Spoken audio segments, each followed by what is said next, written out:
Երթևեկի իրան վտանգ և օգնիր զինվորին։ Պարոն Էգիաջյան, որքանով կառուցողականություն եղավ, որի շուրջ։ Երեխեք, մի հատ երթող էլի հարցրեք։ Քննարկման արդյունքում ինչ եզրահանգման եկավ։ Տեսեք, քննարկումը գնահատում ենք, որ բավականին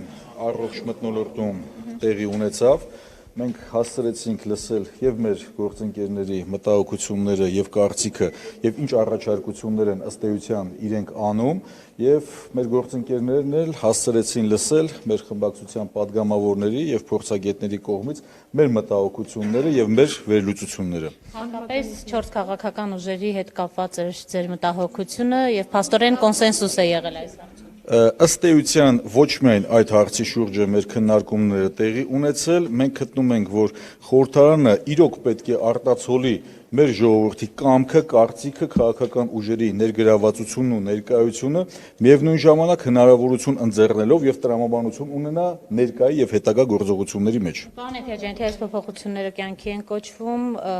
դուք ըստ էության ընտրական այս օրենսգիրքը կողմ եք քվեարկելու ամբողջ խմբակցությունը։ Մեր համար սկզբունքային կետերը, եթե ընդունվում են, բնականաբար Ծառուկյան խմբակցությունը միասնական ձևով կողմ քվեարկի։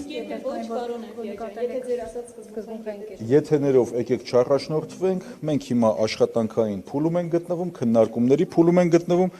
երբ որ արդեն այս քննարկումների փուլը նաև կտեղափոխվի հանձնաժողովում որպես աշխատանքային փուլ, այդ ժամանակահատվածում բնականաբար մենք մեր առաջարկությունները կներկայացնենք եւ մեր գործընկերների հետ առհասարակ ուզում եմ ի սկզբանե ձեզ բոլորիդ ասեմ, փոխադարձ ընկալման, փոխադարձ հարգանքի մթնոլորտում ենք մեր գործունեությունը ծավալում եւ մեր կողմից ներկայացված առաջարկությունները իր մեջ ունեն խորը տրամաբանություն եւ մենք ներքին համոզմունք ունենք, որ մեր մյուս գործընկերների կողմից էլ ընկալելի կլինեն մեր կողմից ներկայացած առաջարկությունները։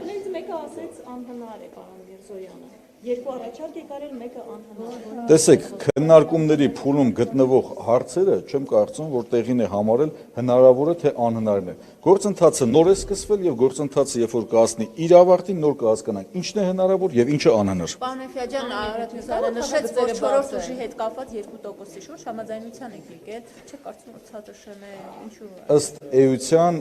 համաձայնությունը սա ոչ թե մեր խմբակցության պաշտոնական դիրքորոշումն է, այլ падգամավորները ներկա գտնվող յուրաքանչյուրն էլ հնարավորություն է ունեցել կարծիք ասելու, կարծիք հայտնելու, մենք հստակ գտնում ենք, որ 5% շեմը դա նաև քաղաքական մասնակցության համար որոշակի առումով ստուգատես է, հասկանալու թե որ քաղաքական ուժը կարող է իր մասնակցությունը եւ հայտը ներկայացնել եւ պետք է կրկնվեմ, ասելով քաղաքական ուժերը եւ խորհրդարանը որպես այդպեսին այն տեսլականը պետք է առաջ քաշի եւ այն ներկայությունը պետք է ապահովի, որ ժողովուրդը իր պահանջը պետք է ձևակերպի։ Արհեստական բոնուսներով մասնակցություն ապահովելը մենք արհեստական մասնակցություն ենք քաղաքական ստեղծելու։ Դրանից բխում մնացած արհեստական գործընթացներից։ Հաջողելու է արդյոք նոր ընտրական օրենսգրքով գնալ ընտրությունների ըստ ձեզ։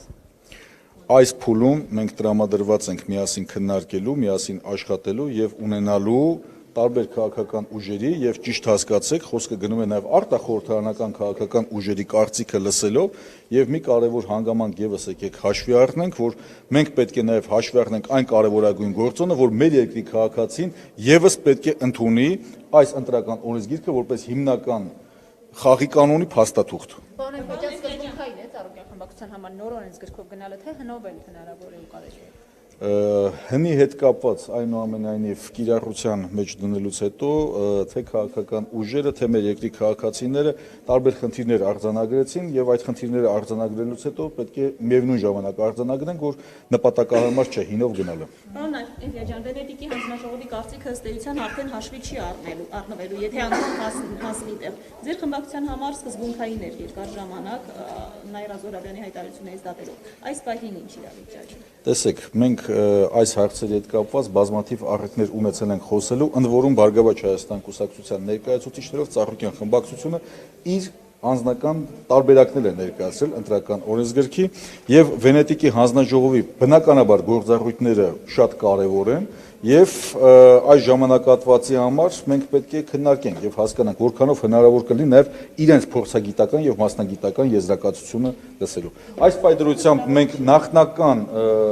տեղեկություն ունենք, որ նրանք ավելի շատ հենվելու են միևնույն ժամանակ քաղաքական առումով, թե Հայաստանի ներքաղաքական դաշտում ինչպիսի մոտեցում կա տվյալ օրենսդրական նախաձեռնության հետ կապված։ 6 ամիսը սկզբունքային չի լինելու։ Ընդունելուց հետո 6 Տեսեք, ամիս։ Վենետիկի հանձնաժողովի դիրքորոշում հայտնելու ինձ լիազորություն չեմ վերապահում ներկայացնելու։ Պարզապես այն տեղեկությունները, որ ես ունեմ, ձեզ ներկայացրեցի։ Եթե այլ հարցեր չկա,